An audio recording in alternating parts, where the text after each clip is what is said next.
The world doesn't need busier leaders, it needs braver, more creative ones. Stillness isn't a pause from thinking, it is deep thinking in disguise. If you want to be a more creative leader, take micro breaks during the day. Design recess into the work week. Start small with one 30-minute recess period a week or a month. Stillness is not the opposite of progress, it's the foundation of successful evolution. Here are 4 habits you need to break right now if you want to be more creative and a better leader. There are 4 habits that are quietly killing your creativity and your leadership. And the irony is that most people who want to succeed are rewarded for having them. But if you can break these 4 habits, you will unlock a level of creativity, confidence, and clarity that most leaders never reach. A few years ago, I was hired by the CIO, the Chief Information Officer, of a global law firm to help his team form new habits around curiosity. You see, he was self aware enough to realize what he didn't know, which was the answer to the following question: how might we build a culture of curiosity so that asking questions doesn't feel punitive, but instead we reward each other for asking better questions? It turns out that the CIO was on the right track. 2021 research by SAS in partnership with Hydrix and Struggle show that 62% of managers believe that curiosity leads to greater productivity and efficiency. However, 52% of employees report that their workplace creates barriers to integrating curiosity into their work, and that's according to 2024 research from HR Morning. You see, lawyers, like many professions, get rewarded for decisive action. That's to say, acting decisively on the surface. In actuality, the best attorneys know that they hone their skills by mulling over the details, reframing the questions, and wading into the dense, murky waters of uncertainty. I should know I'm married to an attorney. So while decisive action is a goal, it only comes about by building the creative muscle of exploring possibilities. And this CIO hired me to help his team build a process to systematically do just that. Building new systems for your creative capacity is about developing new habits. So today, I want to share the 4 habits I had to learn to break to become more creative and a better leader. Habit number 1: constant busyness. We've been taught that a packed calendar equals productivity, but constant busyness is not a badge of honor, it's a barrier. Research from the Asana Anatomy of Work Index shows that knowledge workers spend about 60% of their time on work about work, meetings, emails, and coordination, leaving only 40% for true skilled or strategic work. And this type of busyness crowds out curiosity. It leaves no space for reflection or for wonder. And innovation actually lives in that liminal space, as uncomfortable as that may initially make you feel. The best leaders I know build in the white space. They schedule thinking time the way they schedule meetings. Consider Bill Gates, who regularly scheduled a think week twice a year, a time of seclusion to just read, ponder, and reflect. Such leaders know that stillness is not the opposite of progress. It's the foundation of successful evolution. If you want to lead with creativity, stop measuring success by how much you're doing and start measuring it by how much you're learning.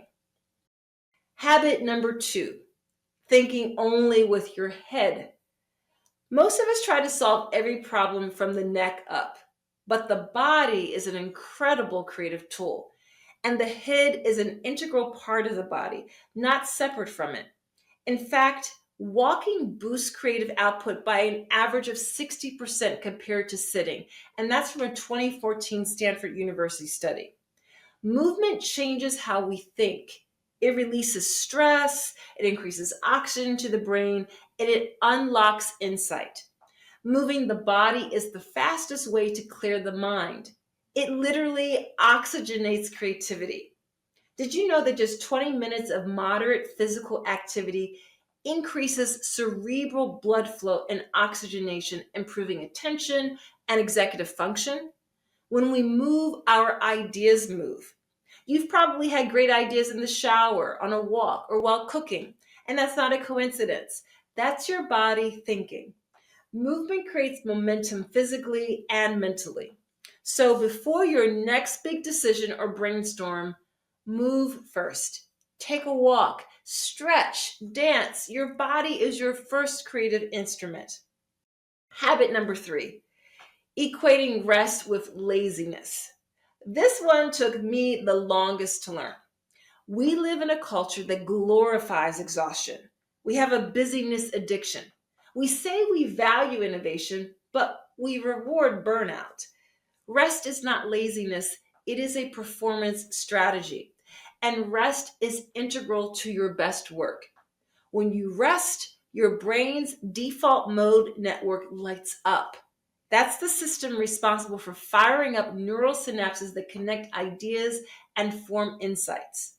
When the brain is at rest, activity in the default mode network increases by up to 30%, supporting creative idea generation and problem solving.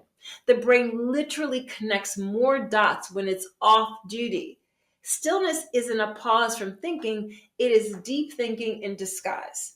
If you want to be a more creative leader, take micro breaks during the day. Step away from your desk. Daydream out the window. In a 2017 study, researchers learned that workers who took micro breaks reported 20% higher energy and focus levels. Those small pauses make a big difference. Rest is where your best thinking starts. Habit number 4, ignoring play. This is the last one, and it's the hardest for serious people to embrace. Play. Play isn't childish, it's courageous. When you play, you take risks without fear of failure. When you play, you're truly and totally engaged. Think about it. Consider the last time you played a board game or badminton or frisbee. You imagine, you collaborate, you learn. Play teaches resilience, and resilience is the foundation of leadership. Great teams that play together innovate faster. In fact, employees who report having fun at work are 76% more engaged and 43% more productive. Play activates dopamine and flow states, aligning focus with joy, exactly what high performing teams need. And great leaders who play stay adaptable, curious, and human.